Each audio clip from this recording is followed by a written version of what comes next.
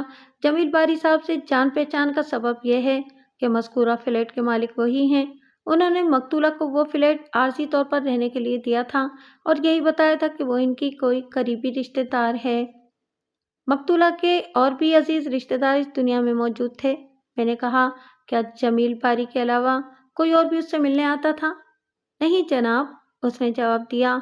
اگر وہ کسی سے ملنے جاتی تھی تو مجھے علم نہیں، البتہ اس فلیٹ میں تو جمیل باری ہی اس سے ملنے جاتے تھے۔ وہ دونوں ایک ساتھ بلڈنگ سے نکلتے بھی تھے اور ساتھ ہی واپس بھی آتے دیکھے گئے تھے۔ اب ہم وقوع کے روز کی طرف آتے ہیں۔ میں نے کہا، اس دن آپ اپنی شاپ میں موجود تھے جب آپ نے ملزم کو اس بلڈنگ میں جاتے دیکھا؟ جی ہاں، یہی حقیقت ہے۔ میری معلومات کے مطابق وقوع کے روز یعنی 9 مئی کو عام تعطیل تھی۔ میں نے گواہ کی آنکھوں میں دیکھتے ہوئے کہا۔ اس دن طارق روڈ کی پوری مارکیٹ بند تھی، پھر آپ کس خوشی میں اپنی شاپ کھولے بیٹھے تھے؟ آپ نے بالکل ٹھیک کہا، بات خوشی ہی کی تھی، اس نے تائیدی انداز میں سر ہلاتے ہوئے کہا۔ دراصل ایک روز پہلے میرے پاس ایمرجنسی کا اچھا خاصا کام آ گیا تھا۔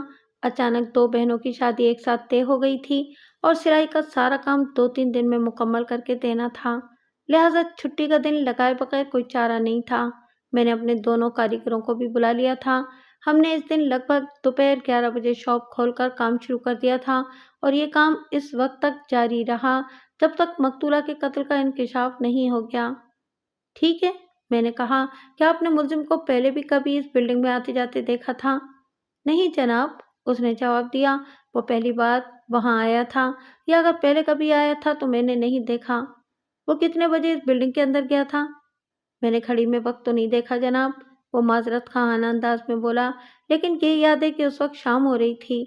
میرے موکل کا دعویٰ ہے اور وہ اپنے اس دعوے کو ثابت بھی کر سکتا ہے کہ وقوع کے روز وہ شام 7 بجے مقتولہ سے ملنے اس کے فلیٹ پر گیا تھا۔ میں نے کہا، آپ اس سلسلے میں کیا کہتے ہیں؟ میں وثوق سے تو کچھ نہیں کہہ سکتا جناب، وہ عام سے لہجے میں بولا۔ میں نے بتایا ہے نا کہ ملزم کی آمد اور جامد پر میں نے باقاعدہ ٹائم نوٹ نہیں کیا تھا۔ ہو سکتا ہے اس وقت شام کے 7 ہی بجے ہوں یا 8 اور 9 بھی ہو سکتے ہیں۔ آپ نے دوپٹہ گلی تو دیکھی ہوئی ہے نا؟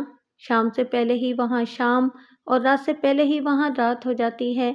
پھر ٹیلرنگ کا کام تو ہے ہی ایسا کہ ہم دن کے وقت بھی شاپ کی تمام ٹیوب لائٹ جلا کر ہی رکھتے ہیں۔ میں نے معنی خیز انداز میں کہا اور پھر پوچھا، امجد صاحب، آپ نے وکیل استغاثہ کی جرا کے جواب میں بتایا ہے کہ وقوع کے روز آپ نے ملزم کو مقتول کے فلیٹ میں جاتے اور وہاں سے آتے دیکھا تھا، میں غلط تو نہیں کہہ رہا؟ نہیں جناب، آپ بالکل ٹھیک کہہ رہے ہیں، اس نے تسلیم کیا۔ بے شک میں نے ایسا ہی کہا تھا۔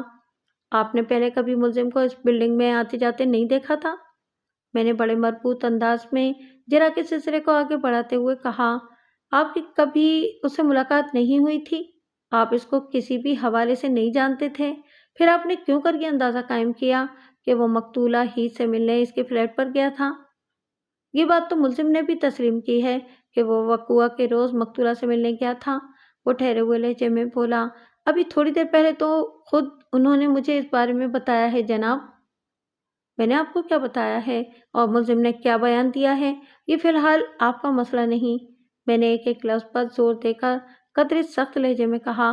آپ اپنے بیان تک محدود رہیں اور مجھے بتائیں کہ کیا آپ وقوع کے روز ملزم کا تعاقب کرتے ہوئے مقتولہ کے فلیٹ تک پہنچے تھے، جو اتنے وثوق سے بتا رہے ہیں کہ وہ اس روز وہاں مقتولہ سے ملنے گیا تھا؟ جناب، میں تو اپنی شاپ میں کام میں مصروف تھا، وہ وضاحت کرتے ہوئے بولا، میں ملزم کے پیچھے نہیں گیا تھا۔ جب آپ نے اپنی آنکھوں سے ملزم کو مقتولہ کے فلیٹ میں داخل ہوتے نہیں دیکھا تو پھر اتنے یقین سے کیسے کہہ سکتے ہیں کہ وہ مقتولہ سے ملنے گیا تھا؟ میں نے قطرے جارحانہ لہجے میں پوچھا۔ آپ کا ذریعہ معلومات کیا ہے؟ یہ بات مجھے جمیل باری صاحب نے بتائی تھی کہ ملزم کا نام قادر علی ہے اور وہ مقتولہ سے ملنے آیا تھا۔ گواہ نے ایک سنسنی خیز انکشاف کیا۔ جمیل باری نے آپ کو یہ بات کب اور کتنے بجے بتائی تھی؟ میں نے تیز آواز میں اس سے سوال کیا۔ اس وقت رات کے 10:30 بجے تھے۔ وہ کچھ سوچتے ہوئے بولا۔ میں اپنے کام میں مصروف تھا کہ میں نے باری صاحب کی گاڑی کو بلڈنگ کے نیچے رکتے دیکھا۔ وہ گاڑی میں سے نکلے اور بلڈنگ کے زینے کی طرف بڑھ گئے۔ تھوڑی دیر کے بعد وہ بوکھلائے ہوئے واپس آئے اور مجھ سے سوالات کرنے لگے۔ وہ سانس ہموار کرنے کے لیے رکا اور پھر بولا، باری صاحب ہی کی زبانی، مجھے پتہ چلا کہ مقتولہ کو کسی نے سینے میں خنجر گھونپ کر موت کے گھاٹ اتار دیا ہے۔ انہوں نے مجھے ملزم کا حلیہ اور اس کی گاڑی کا نمبر بتا کر تصدیق چاہی کہ کیا اس قسم کا کوئی شخص بلڈنگ میں داخل ہوا تھا۔ میں نے فوراً تصدیق کر دی۔ اس پر باری صاحب نے بتایا کہ اس شخص یعنی کہ ملزم کا نام قادر علی ہے اور اس نے سلمہ کو قتل کر دیا ہے۔ پھر وہ پولیس کو اس واقعے کی اطلاع دینے دوبارہ بلڈنگ میں داخل ہو گئے تھے۔ بس یہ ہے کل کہانی۔ جمیل باری نے جو کہا اور جو کیا، اس کا حساب تو انہی سے کیا جائے گا۔ میں نے ایک ایک لفظ پر زور دیتے ہوئے درست لہجے میں کہا، امجد صاحب، آپ معزز عدالت کو یہ بتائیں کہ آپ نے ایک نظر ملزم کو دیکھا اور اس کے بارے میں پوری تفصیل سے جمیل باری کو بتا دیا؟ مثلاً وہ کون سی گاڑی میں وہاں آیا تھا، گاڑی کا نمبر کیا تھا، ملزم کا حلیہ کیا تھا، وغیرہ وغیرہ۔ کیا آپ کا حافظہ اتنا ہی قوی ہے کہ ملزم کو ایک نظر دیکھ کر آپ کو وہ سب کچھ یاد رہا؟ دیکھیں جی، وہ وضاحت کرتے ہوئے بولا، میں نے بتایا ہے کہ میں نے دراصل جمیل باری کی باتوں کی تصدیق کی تھی۔ انہوں نے جو پوچھا میں نے بتا دیا۔ اور جہاں تک ملزم کی گاڑی کے نمبر کا سوال ہے تو اس نے سانس درست کرنے کے لیے وقفہ لیا اور پھر اپنی بات مکمل کرتے ہوئے بولا، گاڑی کا رنگ، ماڈل اور نمبر وغیرہ مجھے اس لیے یاد رہ گیا کہ وہ میری نظر کے عین سامنے کھڑی تھی اور جتنی دیر میں ملزم اوپر سے ہو کر آتا میں نے 2-3 بار نگاہ اٹھا کر گاڑی کی طرف دیکھا تھا۔ پھر مزید 2-3 سوالات کرنے کے بعد میں نے جرا اس پر موقوف کر دی۔ اس روز ہمارا کیس ذرا تاخیر سے عدالت میں لگا تھا اور سماعت کا مقررہ وقت ختم ہونے میں اب 15 منٹ ہی باقی بچے تھے۔ اس مدت میں کسی نئے گواہ کو نہیں بھگتایا جا سکتا تھا، لہٰذا میں نے جج سے درخواست کی، جناب عالی، اگر معزز عدالت کی اجازت ہو تو میں اس تکمیلی مدت میں کیس کے تفتیشی افسر سے چند سوالات کرنا چاہتا ہوں۔ جج نے مجھے اجازت دے دی۔ تھوڑی ہی دیر کے بعد انکوائری آفیسر ممتاز شاہ وٹنس باکس میں کھڑا تھا۔ کسی بھی کیس میں انکوائری آفیسر کی حیثیت استغاثہ کے گواہ ایسی ہوتی ہے۔ میں نے سوالات کی ابتدا کچھ اس طرح کی، شاہ صاحب، میں آپ کو زیادہ پریشان نہیں کروں گا، بس چند امور کی تصدیق کر دیں۔ اس نے بادل ناخواستہ کہا، جی ارشاد فرمائیں۔ میں نے پوچھا، کیا یہ درست ہے کہ وقوعہ کی رات جمیل باری نامی ایک شخص نے آپ کو قتل کی اس واردات کی اطلاع دی تھی؟ جی ہاں، یہ بات درست ہے۔ آپ کو کب اور کیسے اس واقعے کی اطلاع دی گئی؟ جمیل باری نے ہمیں فون کیا تھا، آئیو نے جواب دیا۔ ہمارے روز نامچے میں اطلاع کا وقت رات 11 بجے لکھا ہوا ہے۔ اور آپ جائے واردات پر کتنے بجے پہنچے تھے؟ لگ بھگ 11:15 بجے۔ اس وقت تک جمیل باری مقتولہ کے فلیٹ میں موجود تھا؟ نہ صرف موجود تھا بلکہ اس نے بیان کے لیے ٹیلر ماسٹر امجد کو بھی وہاں روک رکھا تھا، آئیو نے بڑے اعتماد سے بتایا۔ کیا یہ سچ ہے کہ جمیل باری ہی نے قاتل کے حوالے سے آپ کی توجہ ملزم کی جانب مبذول کرائی تھی؟ میں نے ٹٹولنے والے انداز میں پوچھا۔ جی ہاں، یہ سچ ہے، وہ تائیدی انداز میں گردن ہلاتے ہوئے بولا۔ بعد میں جب ہم نے ٹیلر ماسٹر سے پوچھ گچھ کی تو یہ ثابت ہو گیا کہ ملزم مقتولہ سے ملنے اس کے فلیٹ پر پہنچا تھا۔ میں نے انکوائری آفیسر کو یہ بتانے کی کوشش نہیں کی کہ اس کی تحقیق اور تفتیش سے کسی بھی طور یہ ثابت نہیں کیا جا سکتا کہ اگر وقوعہ کے روز میرا موکل مقتولہ سے ملنے گیا تھا تو اس نے واقعی مقتولہ کو قتل بھی کیا تھا۔ آئیو کو اندھیرے میں رکھتے ہوئے میں نے سلسلہ سوالات کو آگے بڑھایا۔ کیا آپ یہ بتائیں گے کہ جمیل باری نے کس بنا پر یہ طے کر لیا تھا کہ مقتول کو ملزم ہی نے موت کے گھاٹ اتارا ہے؟ میں نے پوچھا۔ کیا ملزم کے حوالے سے اس کے ہاتھ کوئی ٹھوس ثبوت لگ گیا تھا؟ جی ہاں، آئیو نے سر کو اثباتی جنبش دی اور بتایا، جمیل باری نے مقتولہ کے فلیٹ میں ایک براؤن لفافہ رکھا دیکھا تھا جس کے اندر ملزم کے اکاؤنٹ سے مقتولہ کے نام جاری کرتا 20,000 مالیت کا ایک کراس چیک بھی موجود تھا، جس سے ثابت ہوتا تھا کہ ملزم مقتولہ کے فلیٹ پر اسے ملنے گیا تھا۔ میں نے ابھی آئیو کو یہ یاد دلانا مناسب نہ سمجھا کہ مقتول کے وہاں جانے سے یہ ثابت نہیں ہوتا کہ قتل بھی اسی نے کیا ہوگا۔ میں نے تصدیق طلب لہجے میں پوچھا، کیا یہ براؤن لفافہ اور کراس چیک وہی تو نہیں جس کا تذکرہ ملزم نے بھی کیا تھا؟ میں نے دریافت کیا۔ جب میں اسے جرح کر رہا تھا تو میرے ایک سوال کے جواب میں اس نے یہ تفصیل بتائی تھی۔ جی ہاں وہی، وہ بے ساختہ بول اٹھا۔ میں نے سوالات کے زاویے کو فوراً تبدیل کر دیا۔ شاہ صاحب، جب آپ جائے بقوا پر پہنچے تو آپ نے وہاں کیا دیکھا؟ مقتولہ سلمیٰ اپنے بیڈ پر مردہ پڑی تھی، اس نے بتایا۔ مقتولہ کے سینے میں ایک خطرناک خنجر دستے تک پیوست تھا۔ آثار سے یہی لگتا تھا کہ اس نے موت سے لڑنے کے لیے کوئی خاص جدوجہد نہیں کی تھی، اور اس کی وجہ بھی آپ کو معلوم ہے۔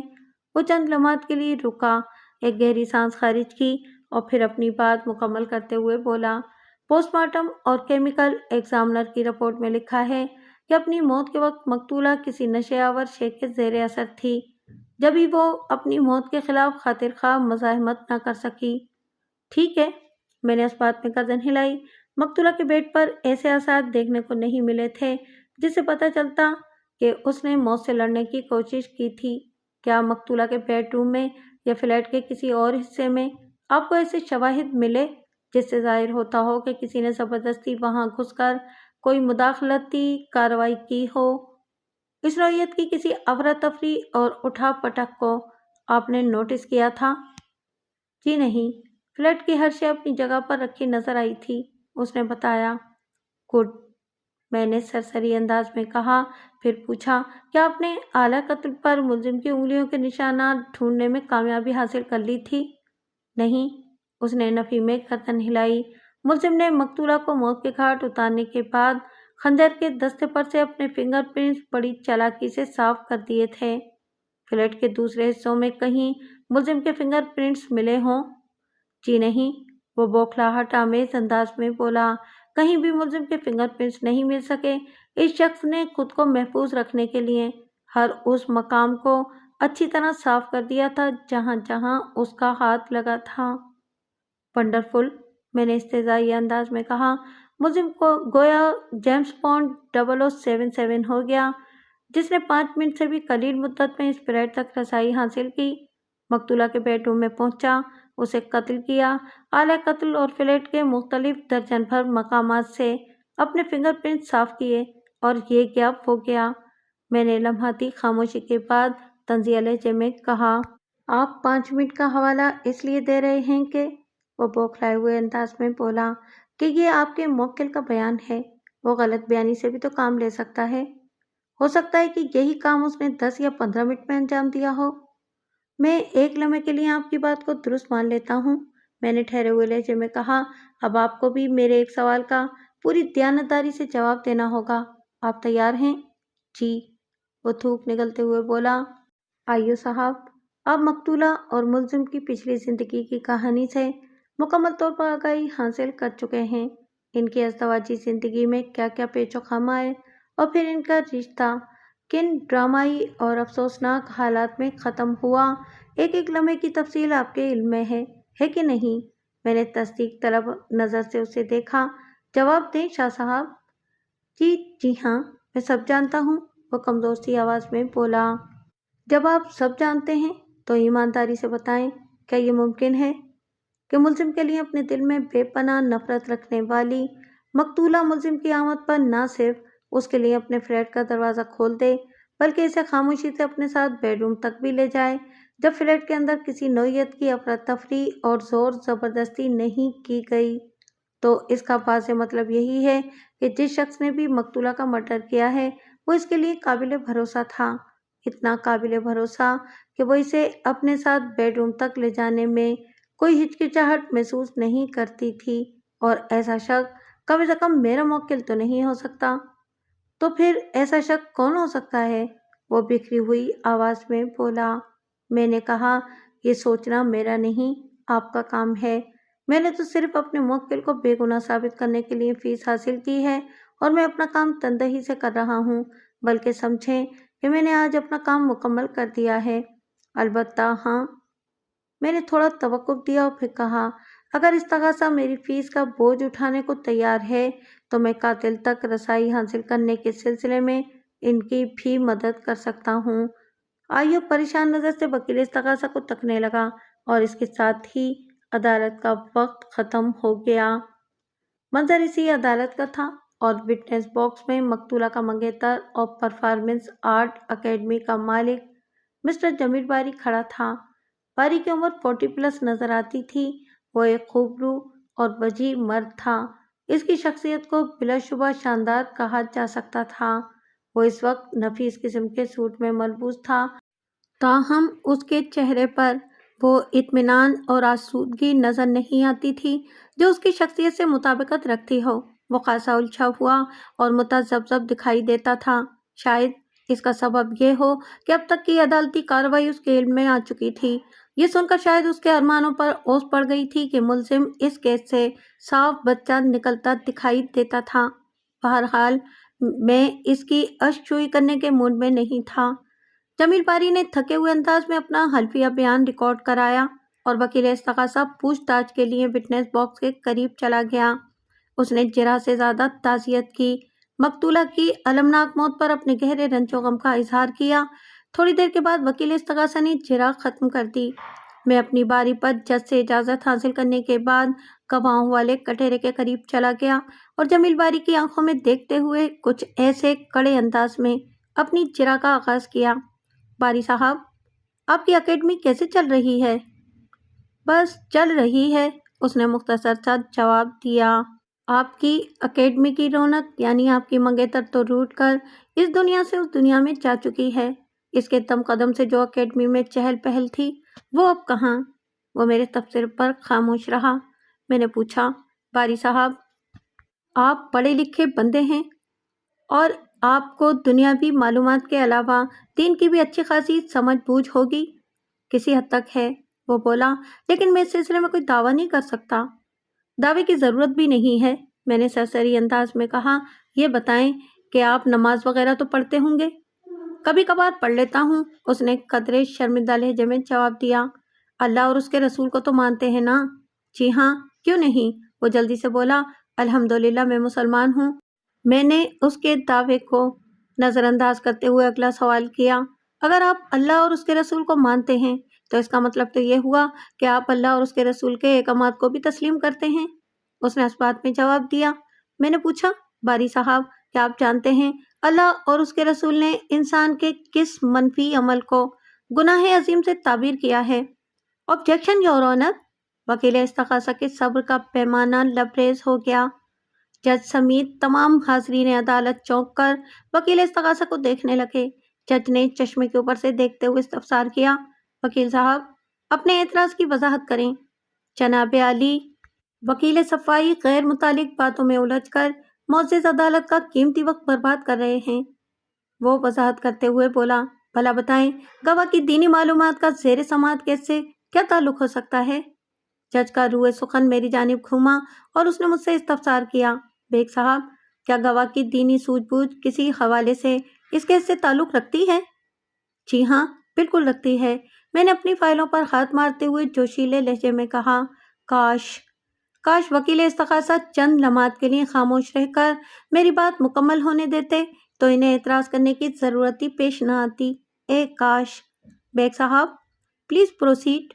جج نے مجھے جرح جاری رکھنے کی اجازت دے دی۔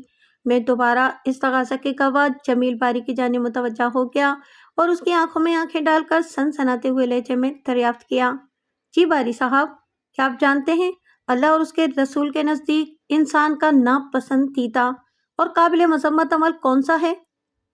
ایسے تو بہت سے اعمال ہیں، وہ جان چھڑانے والے انداز میں بولا، پتہ نہیں آپ کا اشارہ کس طرف ہے؟ میں اس کی جان چھوڑنے والا کہاں تھا؟ میں نے پوچھا، کیا واقعی آپ میرا اشارہ نہیں سمجھے یا نہ سمجھی کی اداکاری کر رہے ہیں؟ آخر کو آپ ایک آرٹ اکیڈمی کے روح رواں ہیں۔ میں واقعی نہیں سمجھ سکا، وہ معذرت آمیز انداز میں بولا، آپ ذرا وضاحت کر دیں۔ میں نے کہا، اللہ اور اس کا رسول صلی اللہ علیہ وآلہ وسلم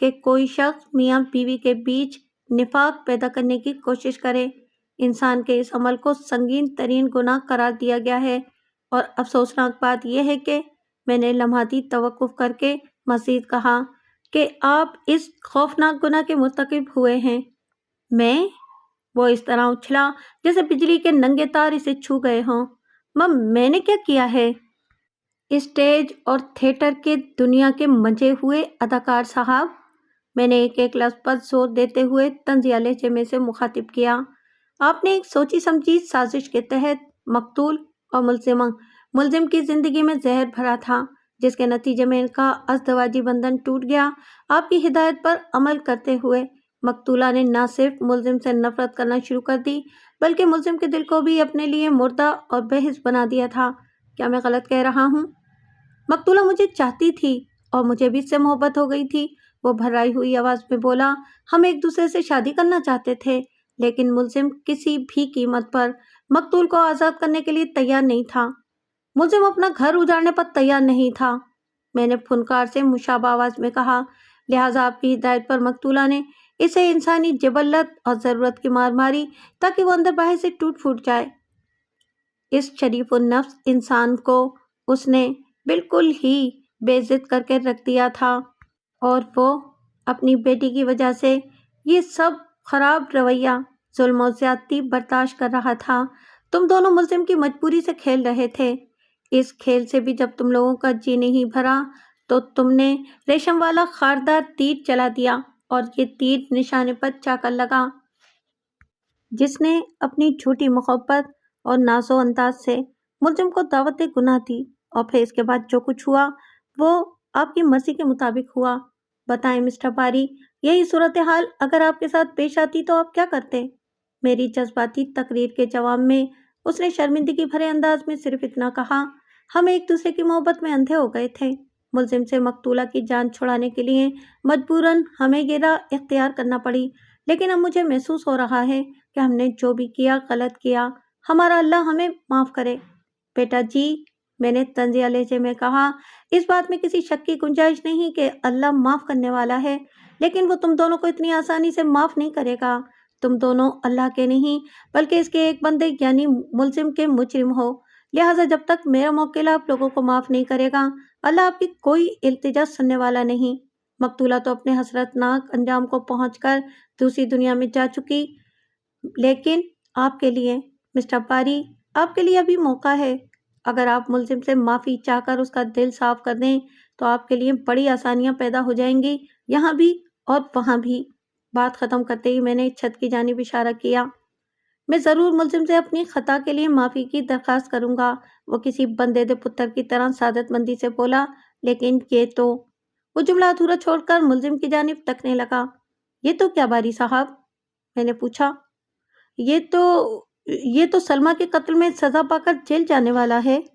میرے موکل نے کسی کو قتل نہیں کیا، میں نے نہایت ہی مستحکم انداز میں کہا، لہٰذا وہ اس عدالت سے باعزت بری ہو کر سیدھا گھر جائے گا، اور آپ کے لیے یہ خوشخبری ہے کہ اس کیس سے نمٹنے کے بعد آپ بڑی سہولت سے ملزم نہیں بلکہ قادر علی کے پاس جا کر معافی تلافی کر کے اپنے دل اور ضمیر کا بوجھ ہلکا کر سکتے ہیں۔